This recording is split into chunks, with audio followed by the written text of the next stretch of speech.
10 years ago, a boy found himself locked in a grimy prison with other children, none of them knowing where they were or why they'd been taken.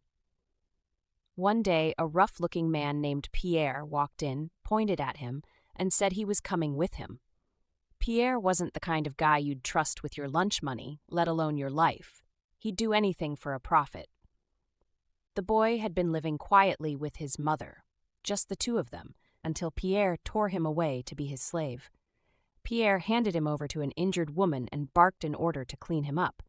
As she scrubbed him down, he stared at the water, wondering what terrible fate awaited him. Soon, he was presented to a wealthy woman who inspected him like she was shopping for a new handbag. "We'll see how he does," she said dismissively. Pierre grinned and assured her he was a good boy who wouldn't cause trouble, then leaned down to whisper in the boy's ear that this lady was a prized customer, so he'd better behave. And just like that, the boy found himself working at a place called Pub Wickney. It wasn't exactly a dream job. The customers enjoyed tormenting him for sport, and even the smallest mistake earned him a beating so brutal he could barely stand afterward. Pierre, never one to miss a chance for cruelty, would sometimes beat him just because it was a slow day. Despite the relentless abuse, the boy refused to break. He gritted his teeth and kept going, clinging to the hope that one day he'd escape. After a decade of misery, he finally decided he couldn't endure another minute in that hellhole. So, he came up with a plan: charm his way out. He started flattering the customers, using his wit and charisma to turn them into unwitting accomplices. One night, a woman confessed how much she wished she could take him away. He grabbed her hand, looked her in the eye, and whispered, "You're the only light in this miserable place." She melted like butter on hot toast, hugging him and promising she couldn't live without him. Others fell for his act too, offering to help him escape. They sent carriages to whisk him away, hired mercenaries to sneak him out, and even tried bribing Pierre with absurd amounts of money. But Pierre, being the greedy sadist he was, refused every offer. "He's too valuable," he'd say, laughing like a man who'd just won the lottery. Every escape attempt failed. Those who tried to steal him away ended up in trouble with the law, and Pierre always dragged him back, each time finding new, inventive ways to punish him. The boy endured burns, cuts, and unimaginable pain, yet somehow survived it all. Pierre seemed to think the boy was invincible, but the boy had other ideas. He wasn't going to let Pierre win. "I'll escape," he thought, staring into the distance with quiet determination. "Even if it's the last thing I do." 1 year later, at L'Hospitin Manor, the day was bright, and the gardens were alive with blooming flowers. Asha stood in the kitchen when a chef asked her where she had stashed the frozen quillies. She quickly replied they were on the right side of the second shelf in the third freezer, and even stopped him before he grabbed the wrong sack. Just as she was about to return to her work, the kitchen bell rang. A senior chef reminded her that Lord Benjamin needed to try the appetizer made with ice quillies. Apparently, if he didn't, Dawson would be in a mood. Asha was tasked with ensuring he tasted it, so she wasted no time heading to his room. At the door, she bowed to the guard before entering. Inside, she opened the dish for Lord Benjamin to inspect and politely asked if he was hungry. He said no, but invited her in anyway. As she placed the dish down, she greeted him again, but he didn't respond. Thinking he might not be fully awake, she decided to wait quietly until he finished reading his book. When he noticed her standing so stiffly, he teased her, asking if she was trying to upset him. Asha froze, completely baffled, until he burst out laughing and admitted it was a line from a romance novel he wanted to test on her. Her confused look only made him laugh harder, and he asked if his delivery was that bad. Before she could answer, he grinned and said the book was excellent, then asked if she wanted to borrow it sometime.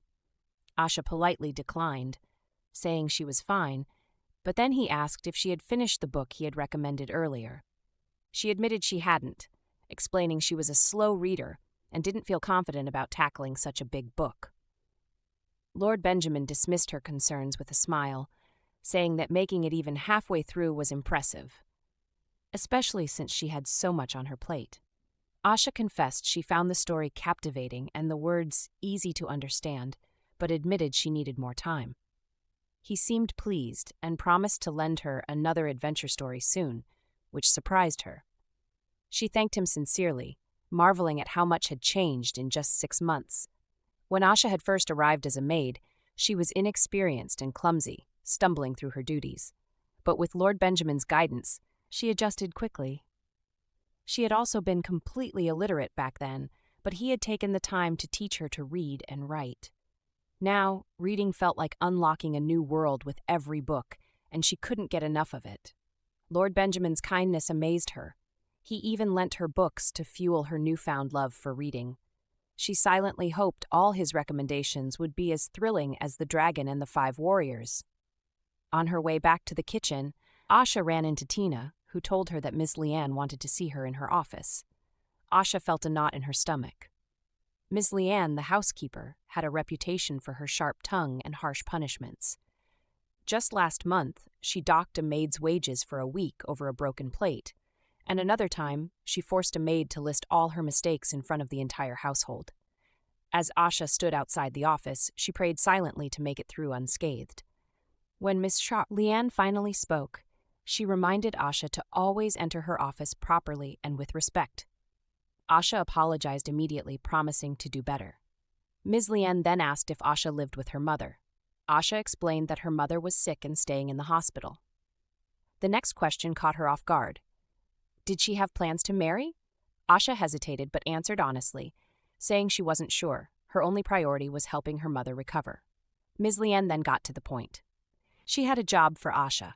It was simple, she claimed. Deliver a package to Pub Wickney.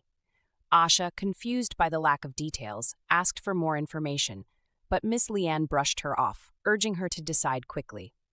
Plenty of other maids would jump at this opportunity, she warned. When Miss Leanne mentioned the job came with extra pay and help toward her mother's medical bills, Asha agreed, though uneasily. Before sending her off, Miss Leanne gave strict instructions.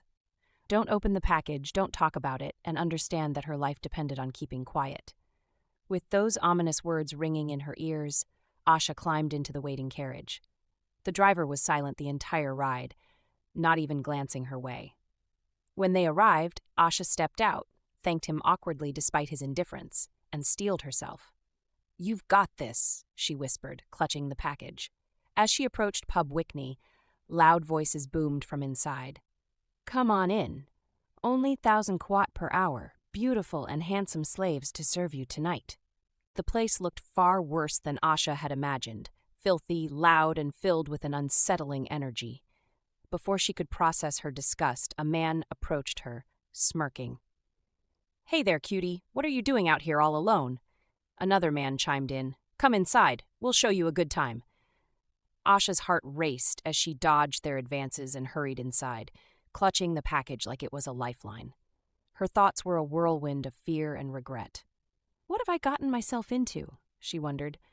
As she pushed open the heavy door and stepped into Pub Wickney, the scent of alcohol and desperation hitting her like a wave.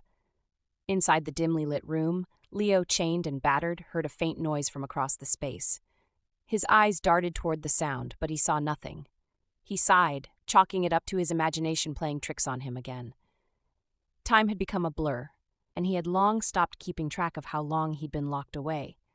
A year ago, he remembered refusing food when a guard had brought it. The guard had sneered, reminding him that food wasn't cheap and forcing it into his mouth when he resisted. Leo, seething, had complained about being treated like a slave. The guard just laughed and spat. "You're just like your mother. What a tragedy she was. Too bad for the soldier who killed her." That memory burned in his mind as Leo stretched, his stomach gnawing with hunger. The pain of his loss mixed with the ache of his body.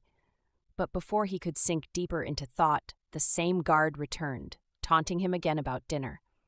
This time, Leo snapped. He grabbed the guard by the mouth and with unexplainable strength tore him apart. When the commotion brought more guards, Leo fought them barehanded, his strength growing with each blow. They tried to subdue him, but he easily overpowered them. Panic set in and the remaining guards fled to summon Pierre. That was the day Leo discovered he wasn't ordinary. He was something else entirely. Pierre eventually arrived, barking orders to bring Leo down. The guards attacked relentlessly, and Leo tore through them like paper. It took a blow to his back to finally drop him.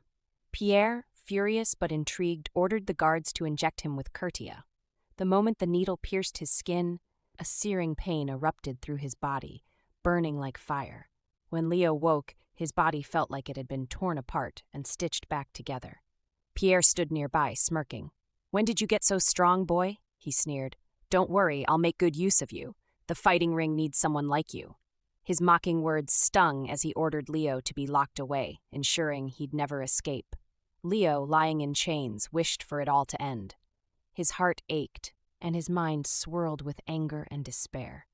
Just then, he heard a soft voice call out, breaking the silence. Startled, he looked toward the door. Asha stood there, clutching a package, her wide eyes scanning the room. "Is anyone here?" she asked hesitantly. For a moment, Leo wondered if she was real or just another cruel trick of his mind. 20 minutes earlier, Asha stood outside the door, telling herself to stay calm and stop overthinking. When she finally opened it, the scene inside made her freeze in shock. The chaos and cruelty were worse than anything she'd imagined. Someone shoved her from behind, snapping her out of it, and grumbled about blocking the entrance. She approached the bartender and stated her purpose. She was from Count Laspiten's estate to deliver something to the owner. The bartender nodded, opened a door, and gestured for her to follow. He led her through a narrow alley to another door, where he informed someone inside that the package had arrived. A massive man appeared and told her to follow him.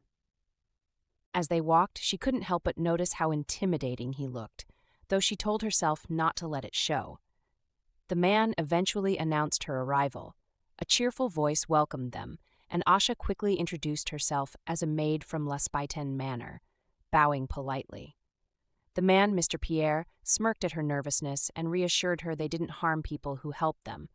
He dismissed the large man and offered her tea, boasting about its quality, though he joked it might not match what she was used to at the manor. Asha declined politely, saying she couldn't stay long, and handed over the package.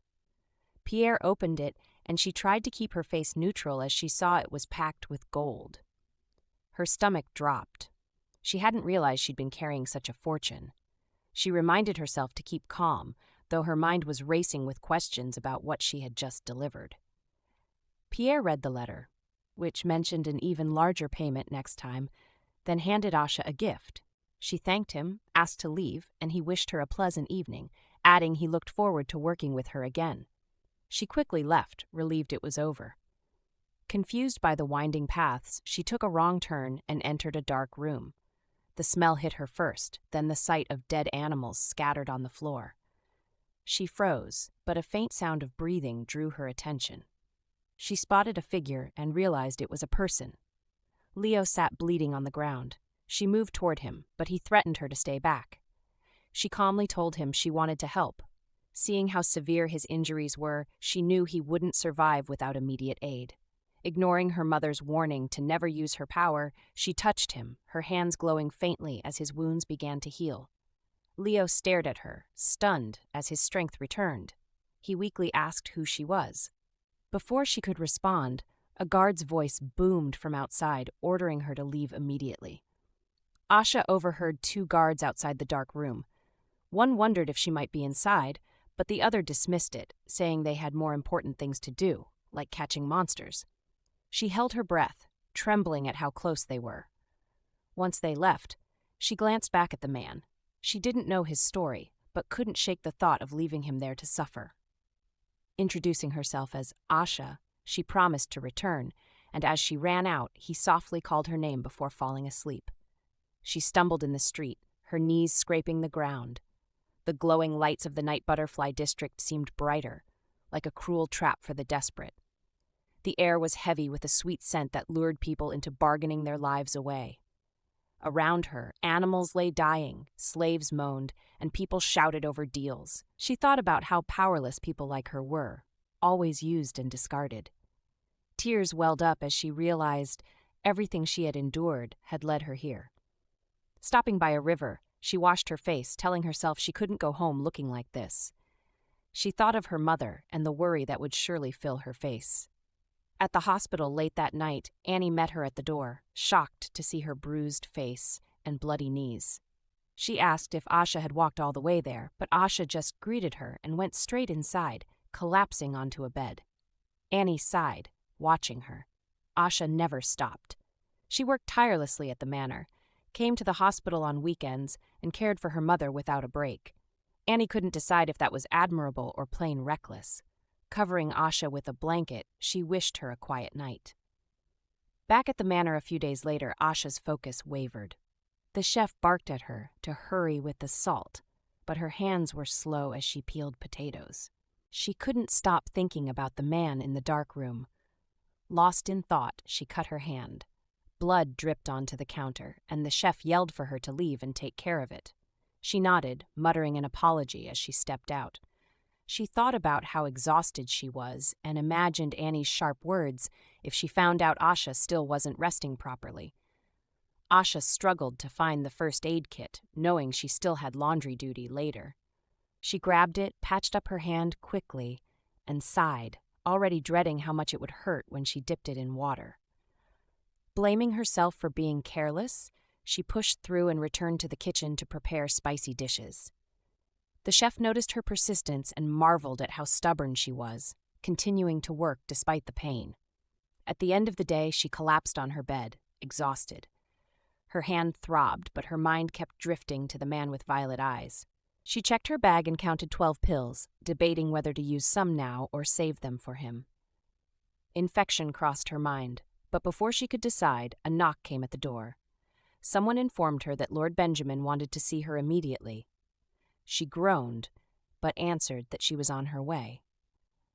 When she arrived at his room, she announced herself and he invited her in, apologizing for calling so late. He explained he'd skipped lunch and was now starving, asking if she could make him a quick snack. She agreed and was about to leave when he stopped her. His sharp eyes landed on her hand, wrapped clumsily in a towel. He asked what happened, and she mumbled something about a potato-peeling mishap. He raised an eyebrow and asked why she hadn't applied proper ointment. She admitted she couldn't find any. His expression darkened as he unwrapped the makeshift bandage to check the wound. Seeing the red, swollen cut, his jaw tightened. "This is worse than just a scratch," he said, his tone sharp. Asha winced, more at his anger than the pain. She stammered that she'd take care of it later, but he shook his head. "Stay here," he ordered, walking to his cabinet to grab his own medical supplies. As he treated her wound with careful hands, he muttered, "You're not a machine, Asha. Take care of yourself." She tried to protest, but he silenced her with a stern look. "If you break, who's going to peel my potatoes?" he added with a smirk, making her laugh despite herself. Asha sat down as Lord Benjamin treated her hand, offering her ointment and telling her to use it until her wound healed. She hesitated, feeling the salve was too valuable, but he insisted it wasn't up for discussion. He reminded her to take care of herself and not to push too hard, urging her to rest for the day. Despite her protests, he assured her it was fine and that he'd already informed the staff. When she tried to argue, he joked about confiscating her potatoes if she worked again, causing her to smile. She thanked him and promised not to forget his kindness. That night, lying in bed, she stared at the salve, still in disbelief over his treatment of her. She thought about his words, "Don't get hurt again," and couldn't help but smile, deciding maybe it was time to take a break from the potatoes. The next day, Asha stayed busy, waiting for Miss Leanne to call for her, but her thoughts kept drifting back to the night before, leaving her with a feeling she couldn't quite explain. As she worked, she noticed a cat attacking a bird. She chased the cat away, scooping up the bird to find it badly hurt. She took it inside, remembering how her powers could heal small injuries but not serious wounds. After a moment of hesitation, she healed the bird, laughing as it hopped onto her, tickling her hand. She told it to go home before dark and released it, feeling a small sense of joy before returning to her tasks. Later, Miss Leanne assigned her to deliver something to the butterfly again. Asha felt a strange excitement, and Tina noticed her mood, joking that it must be because she had found a man. Asha simply smiled and checked her bag, making sure she had everything, including the medicine, before running off. At the butterfly, the man there confirmed everything was in order and handed her an envelope, wishing her well. She thanked him and left quickly, glad to be alone. She made her way to the room where the man was kept, following the smell of blood to track it down. When she opened the door, she found him in even worse condition. She rushed to his side, asking if he was in pain and if they had hurt him again. The room was darker than before, and she could see how bad his injuries were.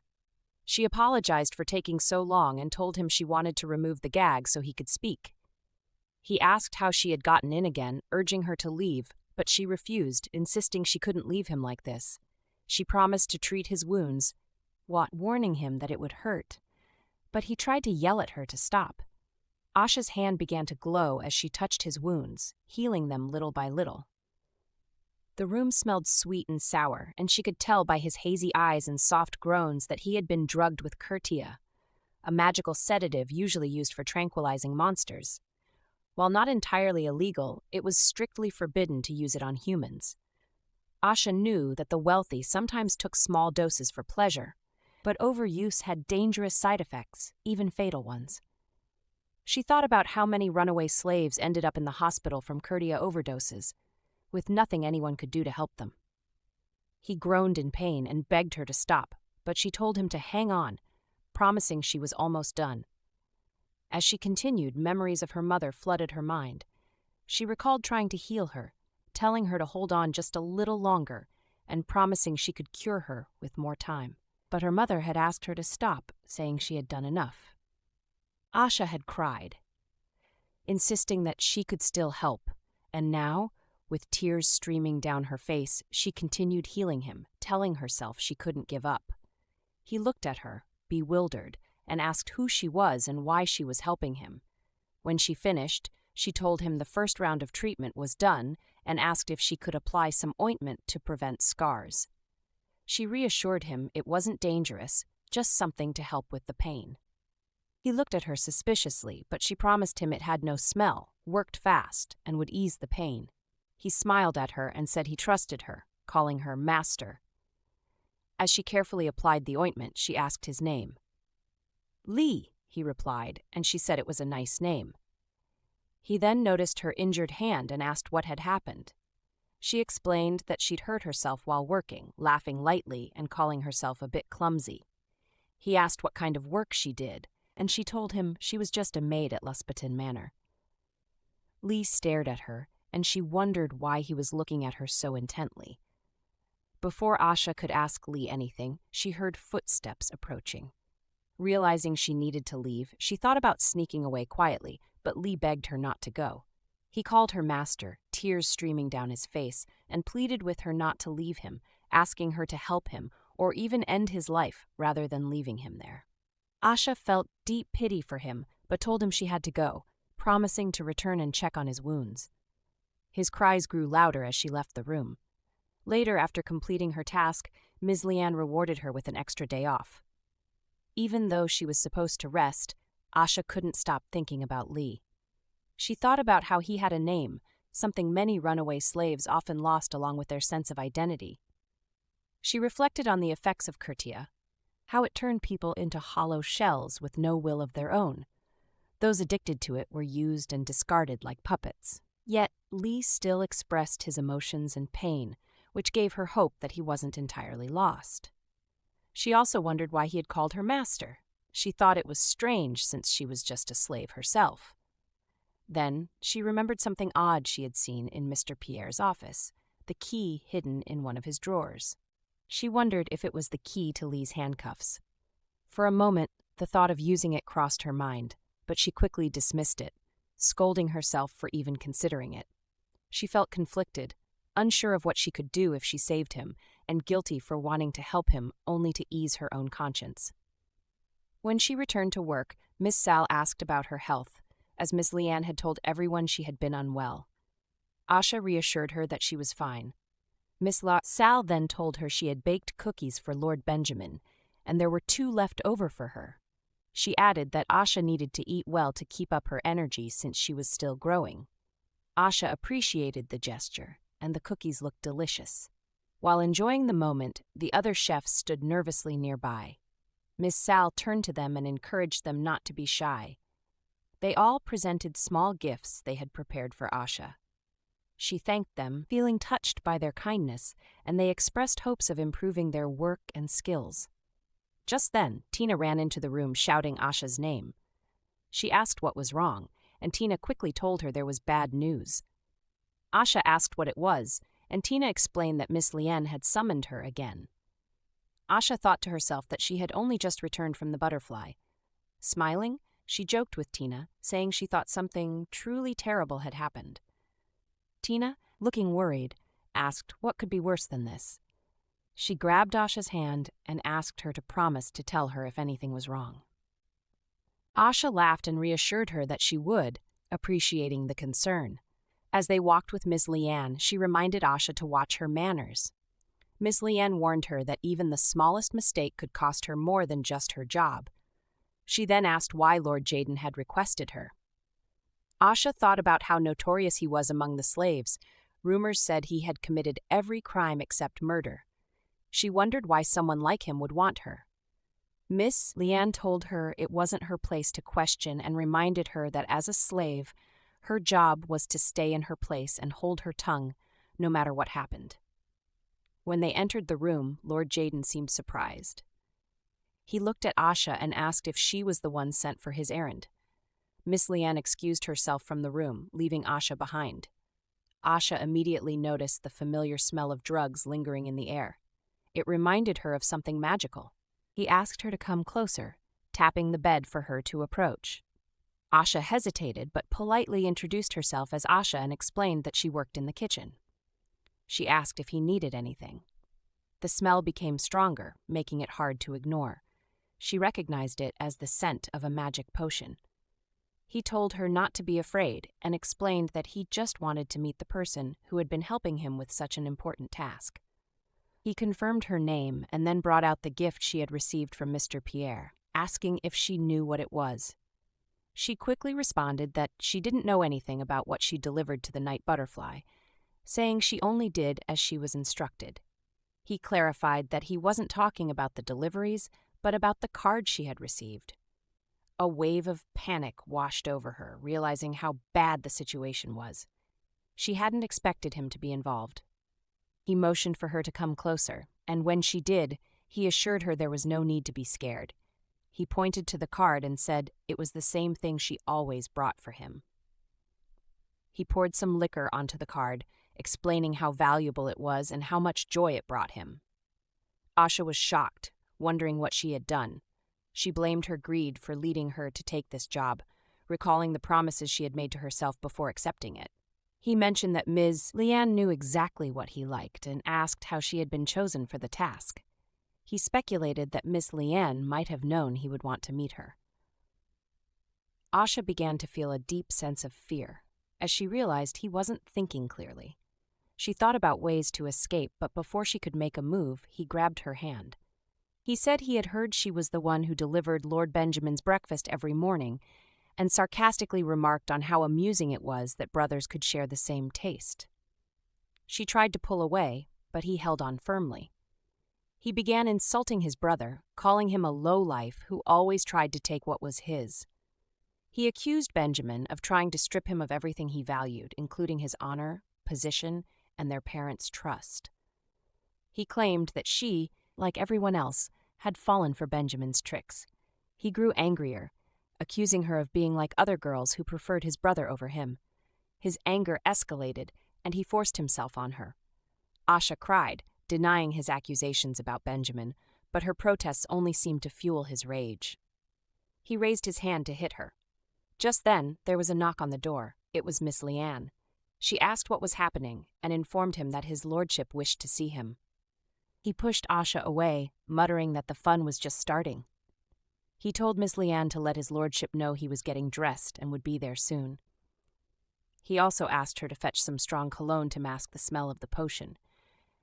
Asha wept as she tried to pull herself together. Liane told her to go to the hospital and explained that when Lord Jaden was under the influence of the potion, he would forget everything that happened the next day. She also reminded Asha of her position as a slave and told her to prepare for the next task. Asha's mind flooded with memories of her past. She remembered all the suffering she had endured since she began working for nobles as a young child. She recalled being wrongly accused, beaten for no reason, and forced to eat scraps. She thought about the two brothers who had beaten her just because she looked at them. She remembered countless instances where she had been treated as less than human, all while enduring it to earn money for her mother's medicine. The only people who could provide the money she needed were the nobles, and they never saw any reason to treat her with kindness. She suddenly snapped out of her thoughts and realized it was time to get back to work. As she stood up, the idea of doing some exercises to clear her mind crossed her thoughts. The thought of quitting lingered, but she couldn't stop thinking about Lee and what would happen to him if she left. Asha couldn't bring herself to turn her back on him. She knew she had to return to Pub Wickney. The next day at the manor, she approached Miss Leanne and told her she'd like to take the vacation she had saved up. Ms. Leanne told her she could take a week off after finishing her current task, and Asha thanked her. In the kitchen, Tina noticed the bruises on Asha's face and shouted, asking what had happened. Asha quickly replied that she had fallen down the stairs. Tina expressed concern, asking how bad the fall was for her face to look like that. She grabbed Asha and insisted on taking some of her work to help her avoid straining herself. Miss Sal joined the conversation, telling Asha she had been working too hard. The head of the kitchen also chimed in, promising to be lenient and not let her overwork. Two kids from the kitchen came to Asha and told her they had grown up enough to handle their work, so she didn't need to help them anymore. They were big enough to take on her chores. Asha was touched by their affection and thanked them. In her mind, she thought about how she almost forgot how many precious people surrounded her. Later that night at the Night Butterfly, the big soldier escorted her to Mr. Pierre's office, telling her he would be back in a minute. As soon as the guard left, she hurried to search for the key she had seen Pierre hide in his drawer. She found the key and also an envelope. She wondered what it was, but quickly put it aside as Mr. Pierre walked in. He apologized for being late, saying he had a business meeting. She told him she wasn't angry, and he asked to see the box. She presented it to him, and he seemed satisfied. He handed her the same pack as before, and she bowed, thanking him and preparing to leave. As she walked out, she went through the letter she had found in the drawer. Her heart sank as she realized what it said. The letter stated that Asha was nothing but a slave, and that Mr. Pierre was free to use her as he wished. It also said that if she ever stepped out of line, he was welcome to dispose of her, even kill her if needed, as he could always replace her. Asha felt devastated, realizing that when Ms. Leanne had promised to pay for her mother's bills, it wasn't out of kindness. She had only been using her as a pawn. She called herself an idiot for feeling grateful. At least today's visit had worked out well because she had found the key. She thought the key must be for Lee's handcuffs, since it even had a tag labeled Slave 13. She silently thanked Lord Benjamin for teaching her how to read. Rushing to Lee, she found him badly injured and asked how long he had been in this state. Without wasting time, she immediately began to work on healing him. In her mind, she knew they didn't have much time. Mr. Pierre would realize the key was missing soon. She showed Lee the key and told him they needed to get out of there. He was shocked and asked how she had gotten the key. She managed to unlock the first handcuff and felt relieved when it worked. Moving on to the second, she freed him, but he collapsed. She urged him to take her hand. Meanwhile, Mr. Pierre had already discovered the key was gone. He muttered that this was why slaves couldn't be trusted. The big guard asked if he should bring Asha back. Mr. Pierre responded coldly, saying no, they should just kill her. The chains moved through the air and latched back onto Lee. He told Asha to leave, insisting he would be fine and that she should go. She was confused, unsure of what to do, when suddenly she remembered a similar situation. They hadn't been able to free a slave who had escaped because the doctor had explained that the chains were meant for monsters and couldn't be removed by normal means. Determined to help him, she told him to hold on, promising to find a way. Quickly, she started making a potion to break the curse. She added the medicine given to her by Lord Benjamin and crushed some pills into the mix. Ironically, The chains meant for monsters could be loosened by covering them with a scent that beasts couldn't stand. She poured the mixture onto the chains. He yelled at her, asking what she was doing and telling her to leave. But Asha refused, reminding him of her promise to save him and insisting they had to get out alive. Just then, the guards burst into the room. One of them remarked that he knew she would be there. They ordered each other to grab her and kill her before she could do anything. Asha kept trying to free Lee, ignoring the danger. As the guards closed in, the chains suddenly snapped. Lee immediately sprang into action, taking down the guards with ease. Asha stood there, shocked, watching him. The man who had begged her to save him was now effortlessly taking down the guards. She felt a chill of fear as she realized how dangerous he seemed. Lee noticed her fear and tried to calm her, saying he only wanted to protect her. He called her master again, and Asha noticed he was shaking. When she moved closer, she saw tears in his eyes. She thought to herself that this was a man who could kill without hesitation, yet he was terrified of someone else's touch. He asked her if she didn't want him anymore. Before she could answer, fire suddenly spread through the room, set off by the monsters. Lee became worried that things were getting too dangerous for her. Asha reminded him of her promise. They were both going to get out alive. The fire intensified, spreading quickly. The guards tried to put it out, but the monsters had started escaping and fighting back. The commotion from below alarmed the party upstairs. Chaos erupted as the monsters broke free, attacking anyone in sight. Amidst the madness, Asha carried Lee on her shoulder, realizing he was burning up with fever. She told him they were almost out when suddenly a monster appeared in front of them, roaring loudly. She screamed in fear, waking Lee from his daze. He immediately killed the monster, blocking their path. He turned to check on her, but before she could answer, another monster bit her leg. Without hesitation, Lee killed it too. Seeing the fire spreading and the monsters closing in, Lee realized they had to act fast or they would both die. He told her to leave, urging her to run while he distracted the monsters. He reminded her that staying would mean certain death for both of them. Asha hesitated, but finally agreed, promising to go find help. Meanwhile, 2 knights were walking back home after their shift. Percent. The junior knight remarked that he thought they'd be in a knife fight by now. The senior knight chuckled and told him it had barely been 10 minutes since the shift started. He explained that trouble usually brewed around midnight, especially near a pub called Wickney, which was popular with troublemakers and dangerous folk. He warned the younger knight that even most knights avoided that area because of how unsafe it was. The junior knight asked if it wasn't their duty to stop such people. The senior knight sighed and said it wasn't worth risking his life over. He added that if the younger knight wasn't careful, he'd end up dead young. The junior knight argued that knights were supposed to protect the system, but the senior knight knocked him on the head, telling him to think about his life first. As they walked, they saw her running toward them. The senior knight stopped her and asked what was going on. She hurriedly told him her friend was in trouble and needed help. He asked her to calm down and explain, but she insisted there was no time, saying the monsters had escaped. He quickly told the junior knight to ring the alarm and call for backup while he would handle the situation. As the younger knight ran off, he couldn't help but think how ironic it was that the senior knight who had just warned him about being reckless was now rushing into danger like a hero. Back at the scene, people were gossiping about the fire, speculating on what had happened.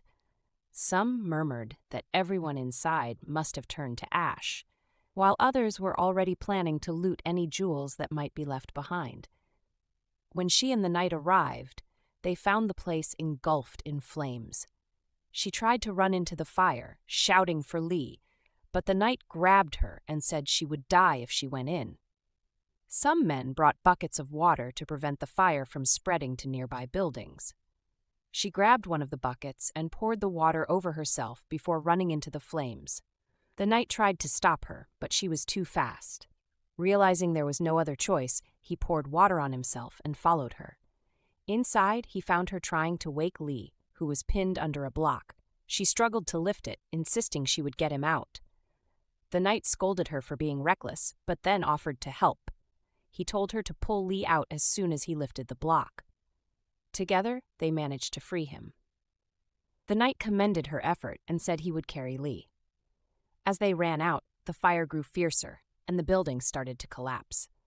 Once outside, they collapsed on the ground, and the knight remarked how close they had come to dying. She immediately checked on Lee, asking if he was okay. The knight suggested they get a doctor, but then noticed the slave mark on Lee's body. He hesitated, explaining that, according to imperial law, helping a runaway slave could lead to punishment for interfering with private property. She grabbed his hand and begged him to help, tears streaming down her face. Touched by her desperation, he thought about how much he hated getting involved in these situations, but also about how his wife would scold him for not helping. After a moment, he agreed, but warned her that no hospital would treat a runaway slave. She reassured him that she knew a place they could go. When they arrived at the doctor's, the man was shocked by Lee's condition and asked what had happened. The knight told him to focus on treating Lee first. She asked if Lee would survive, and the doctor replied that only time would tell. They quickly got him onto a bed, hoping for the best. Lee lay on the bed, clearly in pain, while she sat beside him, feeling bitter about his condition. The doctor and Annie were also in the room. Annie suggested she get her leg treated first and then come back to look after Lee. The doctor agreed, saying he would stay with Lee in the meantime. She nodded and left, but as Annie began stitching her wound, she cried out in pain. Annie told her to bear with it because the wound was deep. Meanwhile, the doctor finished bandaging Lee, saying he had done everything he could, and now they could only watch over him. Later that night, she lay in the bed next to his, watching him for a while to make sure he was still alive. She tiptoed over to his bed, resting her head on his chest to listen for his heartbeat. It was faint, but she thanked God he was alive. She thought about how she had used her powers to save animals and people before, but never like this, never so recklessly. She didn't know why, but she felt compelled to help him. She used her power again, asking him to be strong and live. Days passed, and she spent her vacation helping him recover. One day, she entered the room to find him sitting up. Surprised, she ran to him, asking if he was awake and if he could see her, considering the extent of his burns. When he looked at her in an odd way, she asked if he didn't recognize her. He responded by saying she had saved him. He then asked about Mr. Pierre and his men. She told him they were either dead or missing. He nodded but said there was one good thing, being able to see her again. He placed her hand on his face, but she quickly pulled it away, asking what he was doing. He asked if he was useless to her now because of his injuries. She reassured him that he wasn't, and told him not to think like that anymore. She reminded him that the people who had tormented him were gone, and there was no need for him to call her master. She told him again that she was just an ordinary maid. He asked if it bothered her when he called her master. She said it wasn't that, and he said he would keep calling her master because he liked being hers. She thought to herself that they could work on that later. For now, she was just happy he was awake. She asked if it hurt when he pressed her hand against his face, and he replied that it didn't. In fact, her hand felt like medicine to him. Back at the manor, work was in full swing, and everyone was busy. The senior chef was giving out instructions, and amid the bustling day, she began humming a song as she peeled potatoes, moving to the rhythm. Everyone stopped and smiled at her. Miss Sal called out, and she responded. Miss Visit Sal asked if something good had happened, but she simply replied that it was nothing. Miss Sal couldn't help but think there was something different about her. She had a hunch it might be a man. She believed Asha had found a young man, while both Lord Benjamin and Lee missed her dearly. Later, she visited Lord Benjamin, and he asked if she had been busy because he hardly saw her anymore. She apologized, and he mentioned that she had lost weight since the last time he saw her. He asked if she was tired, but she assured him she was fine. He then asked about her hand, and she said it was okay since she got his treatment. Her thoughts, however, drifted to Lee.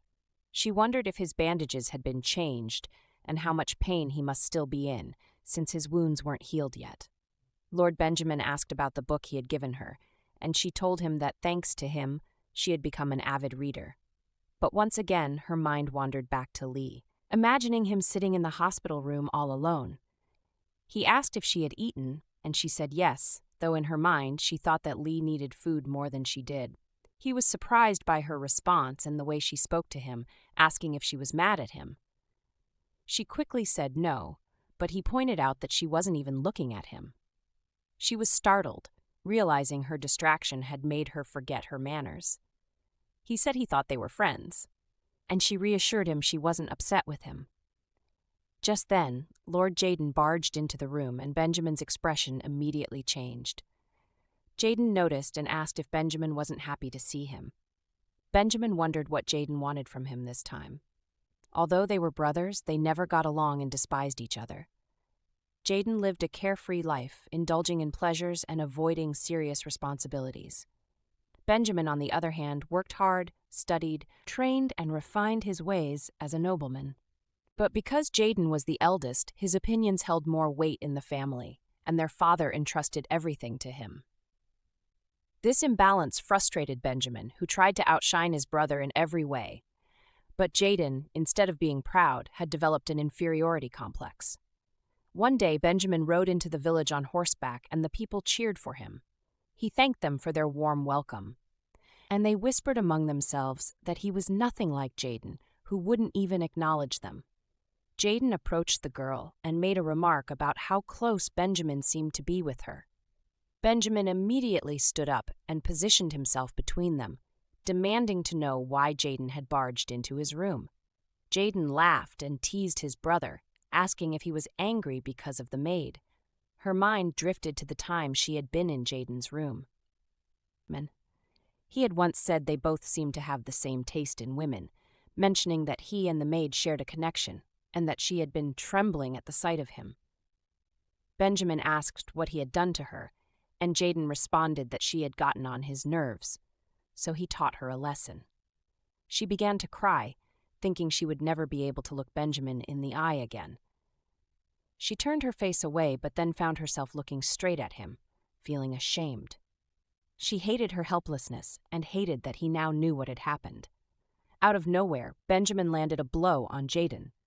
Jaden was shocked, thinking to himself that Benjamin had never hit him before, no matter what he had done. She was equally shocked.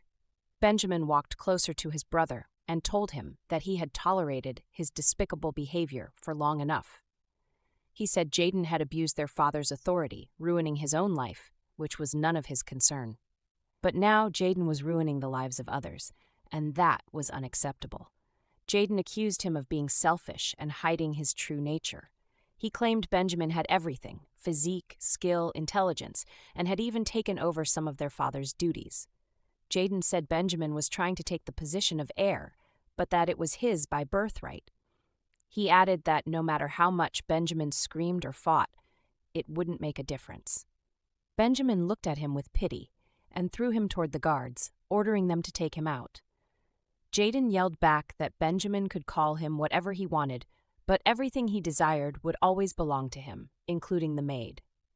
Hearing this, Benjamin grabbed him by the throat and began choking him. If you're eager for the next chapter, drop a comment expressing your interest in a part 2. Don't forget to subscribe and ensure to hit the notification bell to stay updated. Until next time.